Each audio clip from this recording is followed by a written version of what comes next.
रसवर्षा श्री कृष्ण महिमा page number 52 5-2 दोहा number 7। Shri Radhe Shyam प्रेम रंग रंगी सदा रहे, श्याम विरह अग्नि सदा दहे।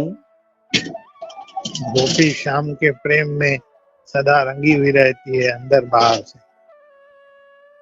और श्याम के विरह के अग्नि में सदा तपती रहती है।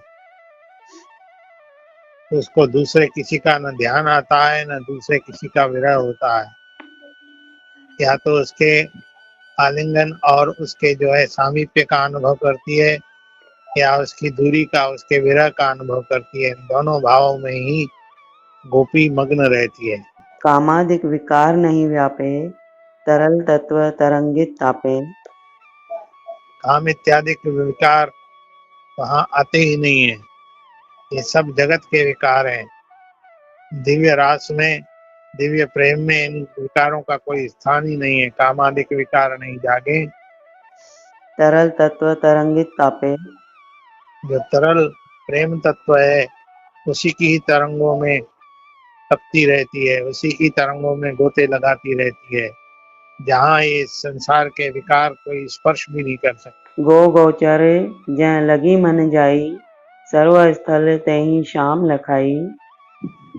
वो अर्थात इंद्रियां, आंखें देखने वाली, नाक सूंघने वाली, रसना चखने वाली, त्वचा स्पर्श करने वाली, कान सुनने वाले, जहाँ तक इंद्रियों का विस्तार, दिव्य इंद्रियों का विस्तार जाता है, वहाँ गो गोचर जहाँ लगी मन जाई, सर्व स्थल तेहि श्याम लखाई।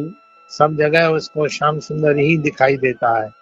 आंखों से श्याम सुंदर को देखती है, नाक से श्याम सुंदर के श्री अंग की सुगंधि का अनुभव करती है, कानों से उनकी बंसी धुनी, उनकी वाणी सुनती है, त्वचा से उन्हीं का स्पर्श करती है, और रसना से मानो उन्हीं का स्वाद लेती है। जहाँ तक उसकी आंतरिक इंद्रियां विस्तार पाती हैं, श्याम सुंदर का ही अनुभव होता है। श्याम लखावे सर्व स्थल, श्याम बिना सब झूठ। सतचित आनंद श्याम है, देह वापरो ठूठ। सब जगह श्याम का अनुभव होता है, श्याम ही दिखाई देते हैं। श्याम स्थल लखावे सर्व स्थल, श्याम बिना सब झूठ। श्याम के बिना बाकी जो कुछ है सारा संसार मिथ्या है। सच्चित आनंद श्याम है, देह वापरो ठूठ। सच्चित आनंद श्याम सुंदरी है, जो हमारे आत्मा का पति है। बाकी ये पंचभूतात्मक देह तो एक सड़े हुए, सूखे हुए ठूंठ पेड़ की तरह है। सत्य स्वरूप जाने सो गोपी, जेहि जग जुग मर्यादा रोपी। जो सत्य स्वरूप को जानती है वही गोपी है, जो अपने अंतःकरण की आत्मा से श्याम सुंदर के रस का पान करती है। सत्य स्वरूप जाने सो गोपी, जेहि जग जुग मर्यादा रोपी। जिसने संसार में दोनों प्रकार की मर्यादा का जो है स्थापन किया है, श्याम का प्रेम भी निभाया है और अपना जीवन भी सफल किया है।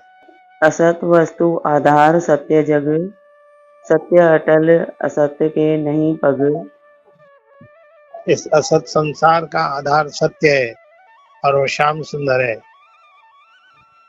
असत वस्तु आधार सत्य जग, सत्य अटल असत्य के नहीं पग। सत्य ही अटल है, श्याम सुंदर ही अटल है। असत्य के तो पांव भी नहीं होते, वास्तव में वो होता ही नहीं है, केवल हमारा भ्रम होता है। असत्य वस्तु होती ही नहीं है, जैसे गधे के सिंग पर सिंग नहीं होते। असत को अस्तित्व नहीं कहूँ, शायर रहो सत्य सदा चहूँ। असत का कहीं अस्तित्व ही नहीं है। असत का मतलब ये होता है जो वस्तु है ही नहीं, जो चीज है ही नहीं, कहीं अस्तित्व नहीं है। चारों ओर सत्य ही छा रहा है, हमको भले ही न दिखाई दे, लेकिन परमात्मा ही सब कण कण में व्याप्त है। उसी का अनुभव गोपी करती है। श्याम प्रेम सत्य जहि जान्यो, परम प्रीति सो प्रीतम मान्यो। श्याम के प्रेम को और श्याम सुंदर को ही जिसने सत्य माना है, परम प्रीत के साथ में श्याम सुंदर को ही जिसने प्रीतम माना है, वही गोपी है। चित्त चेतन तत्व जग व्याप्यो, जड़ माया जगत जिस स्थाप्यो। चित्त में चेतन तत्व व्याप्त है। चेतन तत्व माने आत्मा, चित्त चेतन, तत्व जग व्याप्यो, सारे संसार में वही चैतन्य व्याप्त है। चित्त चेतन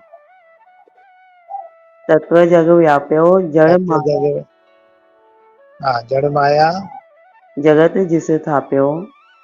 और उसी चेतन तत्व ने जड़ माया के द्वारा इस जगत की स्थापना की है। ये जो जड़ संसार दिखाई देता है वो उस चेतन के आधार ही दिखाई देता है। रहत अदृश्य ते जाहिर जग, देव धनुज मनोज जलचर खग।